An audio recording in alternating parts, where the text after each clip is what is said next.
ورحمۃ اللہ وبرکاتہ۔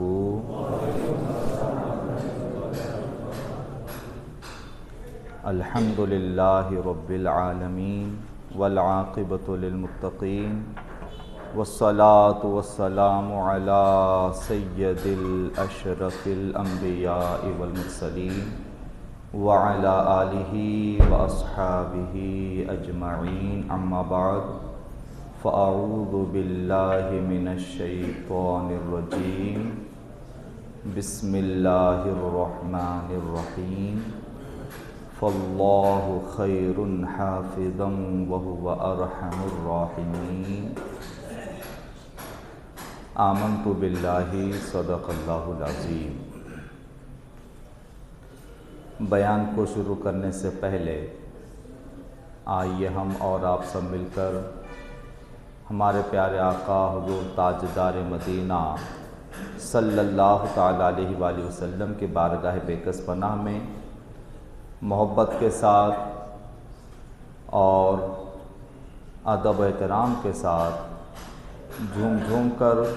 درود شریف کا ہدیہ پیش فرمائیں۔ اللہم صلی علی سیدنا و مولانا محمد وعلی آلہ سیدنا و مولانا محمد وبارک وسلم، صلاۃ و سلام علیک یا سیدی یا حبیبی یا رسول اللہ صلی اللہ تعالی علیہ وسلم۔ تفسیر سورہ یوسف بیان کی جا رہی ہے۔ حضرت یوسف علیہ السلام کو اللہ تبارک و تعالیٰ نے آپ کے خواب کی تعبیر کو سچ کرا کر دکھایا، اور حضرت یوسف علیہ السلام کے لیے اللہ تبارک و تعالیٰ نے آپ کے قصے میں یا آپ کی زندگی میں قیامت تک کے مومنین کے لیے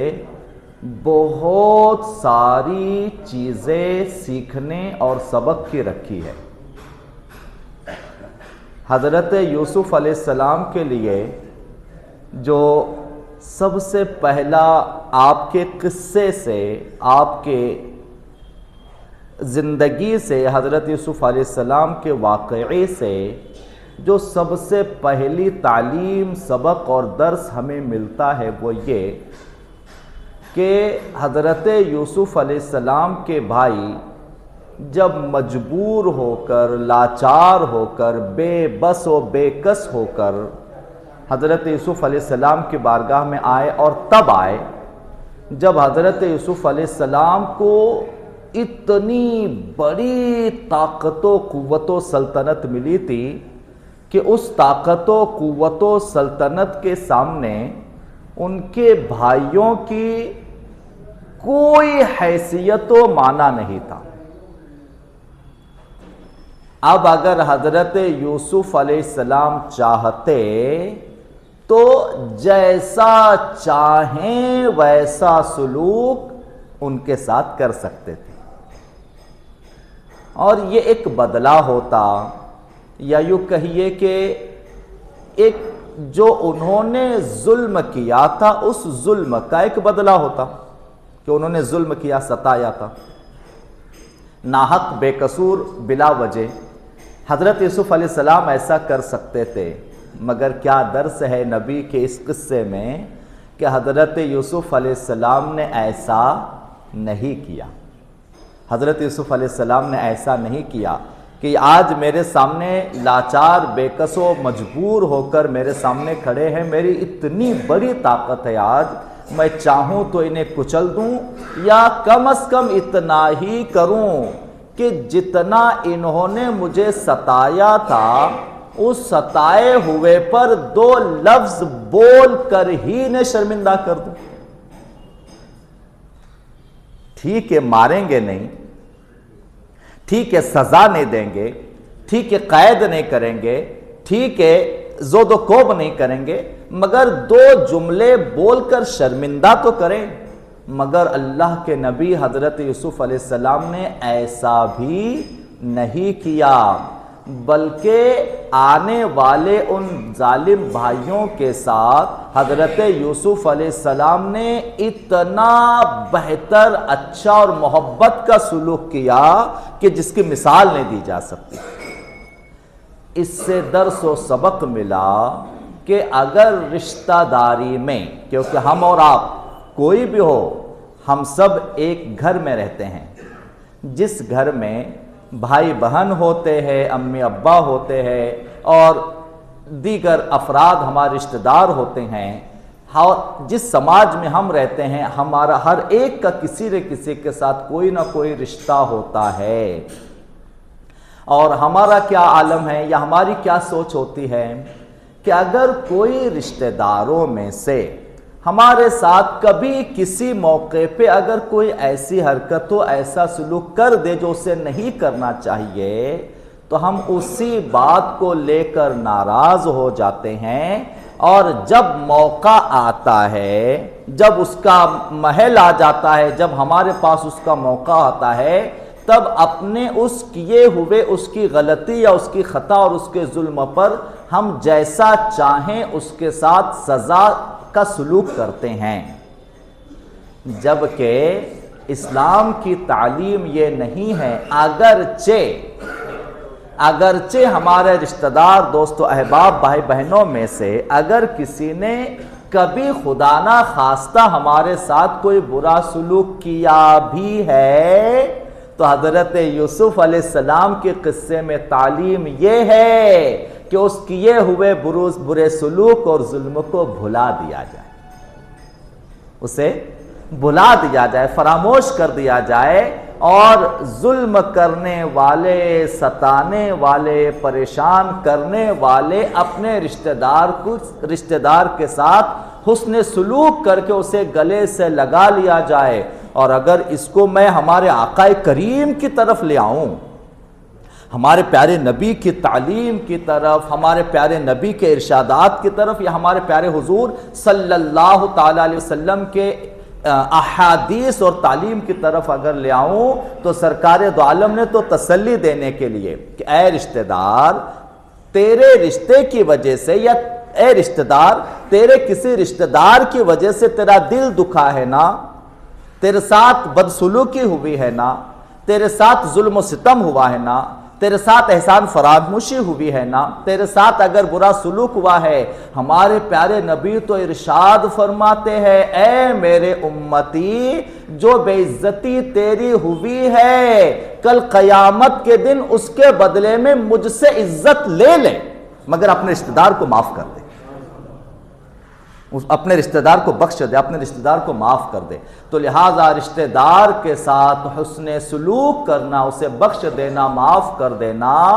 یہ بہت بڑی تعلیم، اسلام کی تعلیمات میں سے بہت بڑی تعلیم ہے۔ حضرت یوسف علیہ السلام کے قصے میں یہی چیز ہے۔ حضرت یوسف علیہ السلام نے اپنے بھائیوں کو بخش دیا۔ آئیے اپنے قصے کی طرف ذرا چلتے ہیں، مگر اللہ کی رحمتوں کا جب تک نزول نہ ہو اور ہماری گناہ گاروں کی بخشش کا سامان نہ ہو، آگے کیسے بڑھے؟ آئیے جھوم کر ذرا درود پاک تو پڑھیے نا۔ اللہم صلی علی سیدنا و مولانا محمد وعلی آل سیدنا و مولانا محمد وبارک وسلم، صلاۃ و سلام علیک یا سیدی یا حبیبی یا رسول اللہ صلی اللہ تعالی علیہ وسلم۔ تو حضرت یوسف علیہ السلام کے عالی شان دربار میں اب یہ 10 بھائی کھڑے ہوئے، شان و شوکت دیکھ کر حیران ہوئے کہ کتنا بڑا اور کتنا عظیم الشان بادشاہ، کتنی بڑی اس کی سلطنت ہے۔ سارے دربار کو ملاحظہ کر رہے تھے۔ حضرت یوسف علیہ السلام سامنے تخت پر جلوہ فرمائے، تخت پر بیٹھے ہوئے۔ حضرت یوسف علیہ السلام کی زبان گویا ہوئی، پوچھا تم کون ہو، کہاں سے آئے ہو؟ تو بھائیوں نے اپنا قصہ بیان کیا کہ ہم فلا فلا ملک شام میں کنعان نام کا ایک گاؤں ہے، شہر، وہاں سے آئے ہوئے ہیں، اور اپنا قصہ بیان کیا کہ ہم لاچار بے کس بے مجبور ہیں اور کھانے پینے کے انتظامات نہیں ہیں۔ تو حضرت یوسف علیہ السلام نے، قرآن مجید میں ہے، قرآن مجید کی آیت کریمہ میں کہ حضرت یوسف علیہ السلام نے یوں از راہ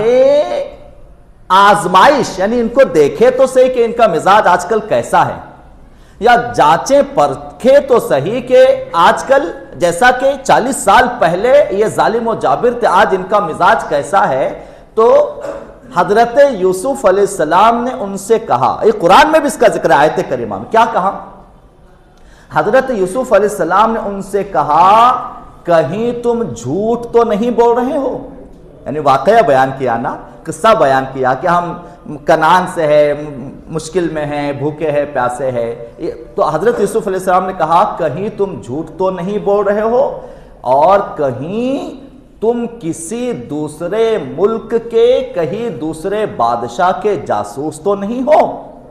جو یہاں کی میری بادشاہت اور میرے ملک کی جاسوسی کرنے آ گئے ہو؟ تو دسوں نے بیک زبان ہو کر کہا اے بادشاہ سلامت، نہیں ہم جھوٹ نہیں بول رہے ہیں، نہ ہم کہیں کے بادشاہ ہے، بھلا ہم جھوٹ کیوں کہیں گے، ہم تو ایک پیغمبر زادے ہیں. کیا کہا؟ بھلا ہم کیوں جھوٹ کہیں گے، ہم کیوں جھوٹ بولیں گے، ہم تو ایک پیغمبر زادے، یعنی ہم ایک نبی کی اولاد ہیں. تو حضرت یوسف علیہ السلام نے پوچھا آپ کس نبی کی اولاد ہیں، آپ کے والد کا نام کیا ہے؟ تو بھائیوں نے کہا ہمارے والد کا نام یعقوب ہے، ہمارے والد کا نام یعقوب ہے. کیا تم 10 سگے بھائی ہو؟ سب نے کہا ہم 10 سگے بھائی ہیں. سب نے کہا کہ ہم 10 سگے بھائی ہیں. حضرت یوسف علیہ السلام نے پھر اور ایک سوال کیا، کیا تمہارے والد کے یہی 10 بیٹے ہیں؟ سوال کیا کیا تمہارے والد کے یہی 10 بیٹے ہیں؟ تو اب 10 میں سے ایک نے کہا نہیں، ہمارے والد کے کل 12 بیٹے ہیں، ہمارے والد کے کل 12 بیٹے ہیں. حضرت یوسف علیہ السلام نے پوچھا پھر وہ 2 کہاں ہیں؟ حضرت یوسف علیہ السلام نے پوچھا وہ 2 کہاں ہیں؟ تو اب ان میں سے ایک کہنے لگا کہ اصل میں ہم 10 سگے ہیں اور 2 وہ ہمارے سوتیلے ہیں، سوتیلے تھے.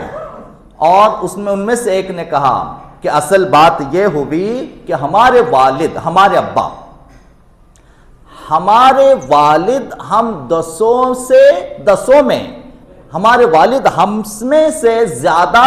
ان سے محبت کرتے تھے، انہیں چاہتے تھے، انہیں زیادہ شفقت کرتے تھے اور ہمیں پیار نہ کرتے تھے.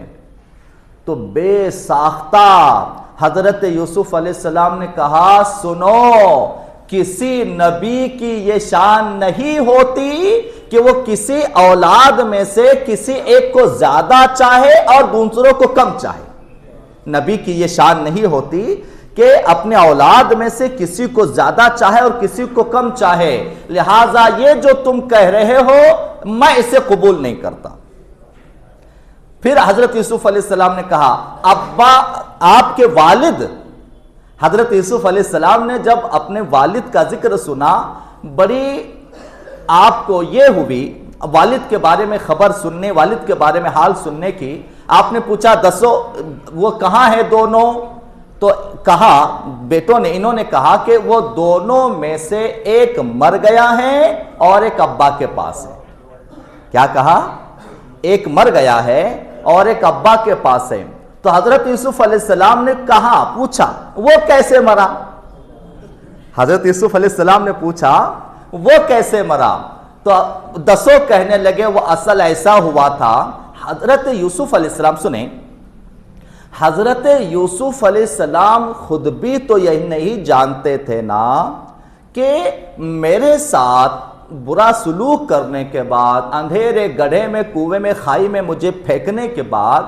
جب یہ لوگ میرے ابا کے پاس پلٹ کر گئے ہوں گے تو والد صاحب کو انہوں نے کیا کہا، والد صاحب کی کیفیت کیا ہوئی، والد صاحب نے ان کی بات سن کر ان کی کس طرح سے انہیں رنج و غم ہوا، یہ حضرت یوسف علیہ السلام تو نہیں جانتے تھے نا.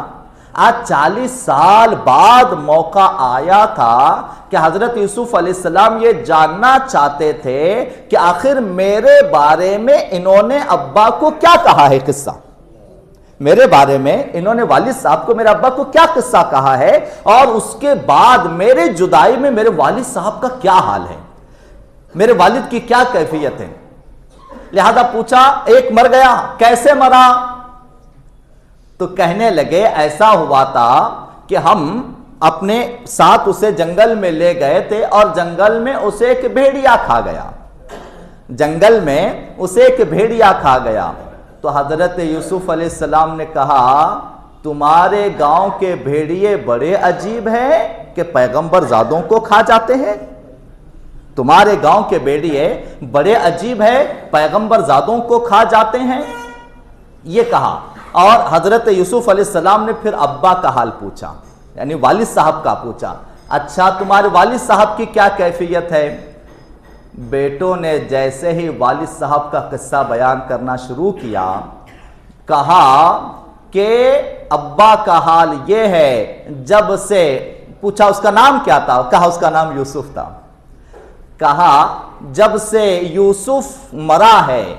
یا جب سے یوسف سے جدا ہوئے ہیں، ابا اور ہمارے والد صاحب کی کیفیت یہ ہے کہ یوسف کی جدائی میں اتنا رو رہے ہیں، اتنا رو رہے ہیں، 40 سال سے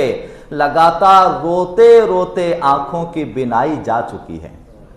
جنگل میں تنہائی میں ایک جھوپڑے میں رہتے ہیں، جب سے یوسف گئے ہیں اس وقت سے آج تک کبھی مسکرائے نہیں ہیں۔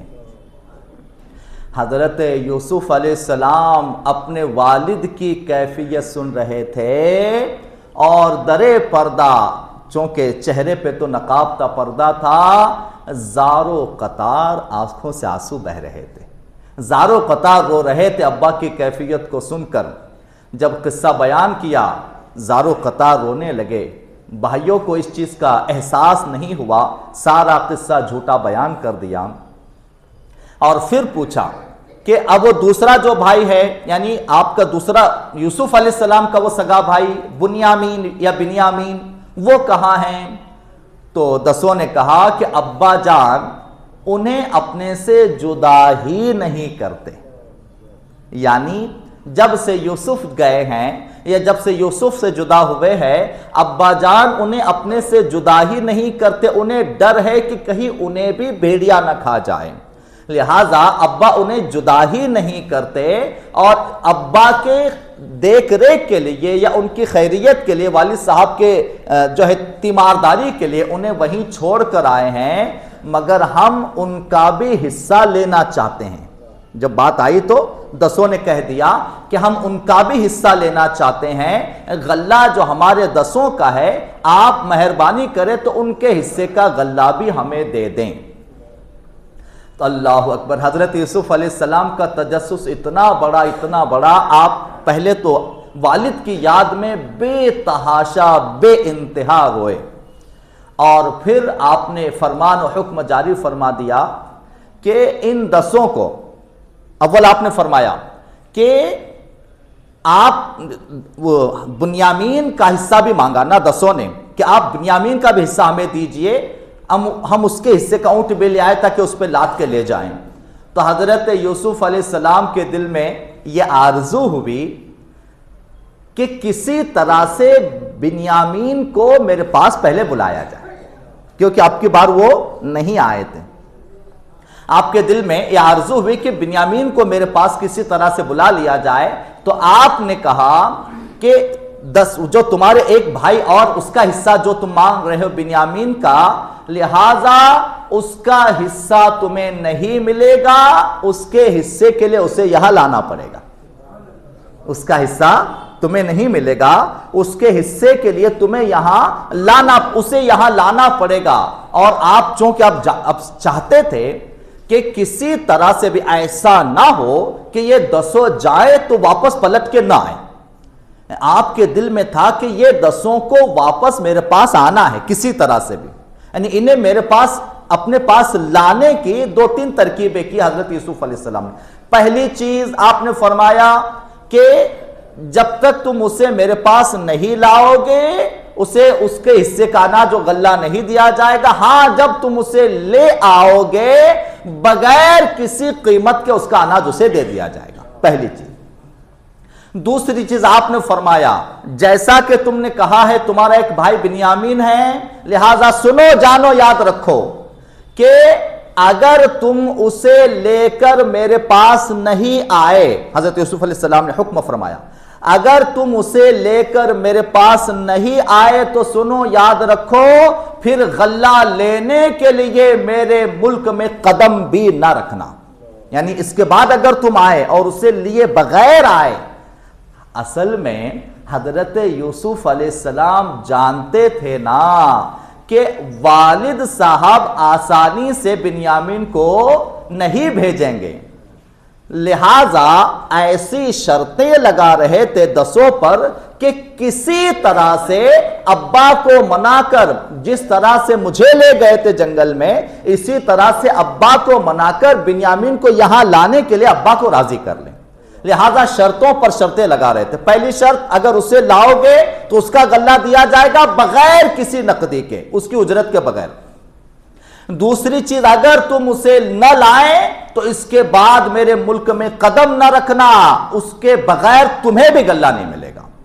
اور تیسری ترکیب آپ نے یہ فرمایا، قرآن مجید میں اس کا ذکر آیت کریمہ میں سورہ یوسف میں، کہ تیسری ترکیب آپ نے یہ فرمائی کہ جب ان کا غلہ بھرنے کا حکم دیا کہ غلہ بھرو، ان کا سب کے حصے کا دے دو، تو جو نقدی یعنی جو اس کی اجرت جو یہ دسوں لائے تھے حضرت یوسف علیہ السلام کو دینے کے لیے، کس کے بدلے میں اناج لینا تھا، اپنے خادموں سے کہا کہ یہ جو نقدی یہ لوگوں نے اس کی اجرت دی ہے اناج کی، یہ اجرت اور ان کی جو رقم ہے، ان کا جو یہ اجرت کی جو رقم ہے، یہ ان کی ہی بوریوں میں واپس رکھ دو۔ ان کی جو اناج کی بوریاں بھری جائے گی، اناج کی بوریوں میں ان کی نقدی واپس رکھ دو، تاکہ جب یہ جائیں گے، جب اپنے گھر اپنے واپس لوٹ کر جائیں گے اور جب دیکھیں گے کھول کر کہ اس میں بوریوں میں ان کی قیمت اور ان کی نقدی اجرت بھی واپس انہیں دے دی گئی ہے، تو لہٰذا اس بات سے خوش ہو کر کہ یہ بادشاہ بڑا اچھا ہے، واپس آنے کی راہ نکالیں گے یا واپس آنے کی ترکیب ہوگی۔ لہٰذا اور تیسرا اور ایک حکم دیا کہ جانے سے پہلے جتنی اچھی ہو سکتی ہے ان سب کی مہمان نوازی کی جائے۔ لہٰذا حضرت یوسف علیہ السلام نے یہ ساری ترکیب کی اور دسوں کا اناج غلہ بھر دیا، ان کے اجرت سے زیادہ دے دیا، اور جو اجرت کی رقم تھی وہ بھی بوری میں چھپا دی، ڈال دی، اور ساتھ ہی ساتھ آپ نے اچھی مہمان نوازی کر کے دسوں کو رخصت کر دیا، روانہ کر دیا۔ اب یہ دسوں حضرت یوسف علیہ السلام سے رخصت ہو کر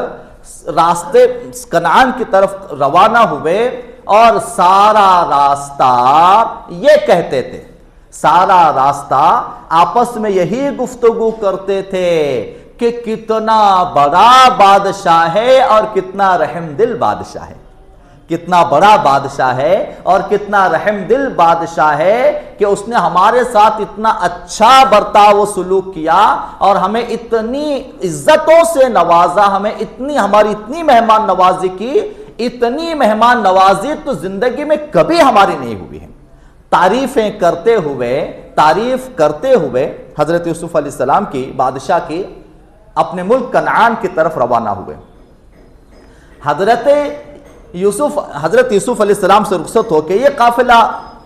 دنوں، ہفتوں، مہینوں کا سفر کر کے بالآخر حضرت یعقوب علیہ السلام کی بارگاہ میں پہنچا۔ آخری بات جو حضرت یعقوب علیہ السلام کی بارگاہ میں جب یہ دسوں پہنچے تو حضرت یعقوب علیہ السلام نے پہلا جملہ کیا ارشاد فرمایا؟ آئیے اللہ کی رحمتوں کا نزول ہو جائے، اس لیے ایک بار جھوم کے ذرا درود پاک تو پڑھیے نا۔ اللہم صلی علی سیدنا و مولانا محمد وعلی آل سیدنا و مولانا محمد وبارک وسلم، صلاۃ و سلام علیک یا سیدی یا حبیبی یا رسول اللہ صلی اللہ تعالی علیہ وسلم۔ دسوں سب سے پہلے ابا کی خدمت میں حاضر ہوئے، سب سے پہلے حضرت یعقوب علیہ السلام کی بارگاہ میں پہنچے۔ السلام علیکم، وعلیکم السلام۔ جیسے ہی دسوں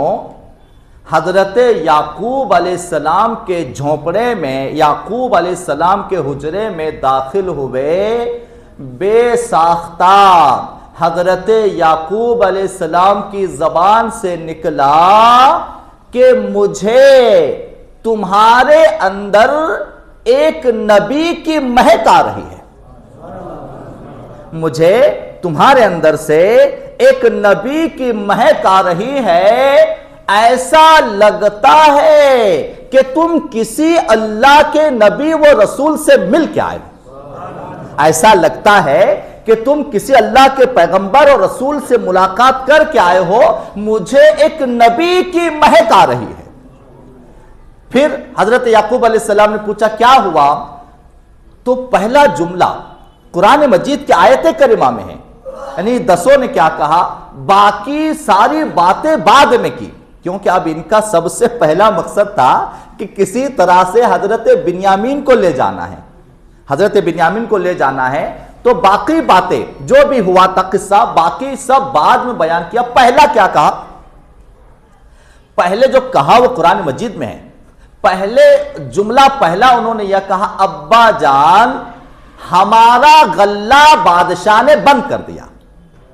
کیا کہا؟ ہمارا غلہ ہم کو دیا، مہمان نوازی کی، کتنا نوازا، کتنا کھلایا، کتنا پلایا، کتنی عزت و افضائی کی، یہ ساری باتیں بعد میں۔ پہلا جملہ کیا کہا؟ قرآن مجید میں ہے، قرآن مجید کی آیت کر پہلا جملہ کا ابا جان ہمارا غلہ بند کر دیا گیا۔ والد صاحب نے پوچھا کیوں؟ تو 10 کہتے ہیں ابا جان بادشاہ چاہتا ہے کہ بنیامین کو اس کے پاس لے جایا جائے، بادشاہ چاہتا ہے کہ بنیامین کو اس کے پاس لے جایا جائے۔ حضرت یعقوب علیہ السلام نے کہا پہلے مجھے اس کا قصہ تو سناؤ، پہلے مجھے اس کے بارے میں بتاؤ، اس نے کیا سلوک کیا۔ سارا قصہ بیان کرنے کے بعد حضرت یعقوب علیہ السلام کہتے ہیں بنیامین کو تمہارے ساتھ میں ہرگز نہیں بھیجوں گا، بنیامین کو میں تمہارے ساتھ ہرگز نہیں بھیجوں گا۔ خیر، اس کے بعد حضرت بنیامین کو لے جانے کے لیے والد صاحب کو کیسے راضی کیا، یہ کچھ باتیں انشاءاللہ آئندہ جمعہ اور آگے عرض کی جائے گی۔ اللہ تبارک و تعالی ہمیں انبیاء کرام کی عظمت و شان کو سمجھنے کی توفیق عطا فرمائے، رسولوں سے ہمیشہ محبت اور ان کا ادب و احترام کرنے کی توفیق عطا فرمائے، اور بے ادب اور گستاخ رسولوں کے ناپاک سائے سے اللہ تعالی ہم سب کی حفاظت فرمائے۔ وآخر دعوانا ان الحمدللہ رب العالمین۔ کھڑے ہو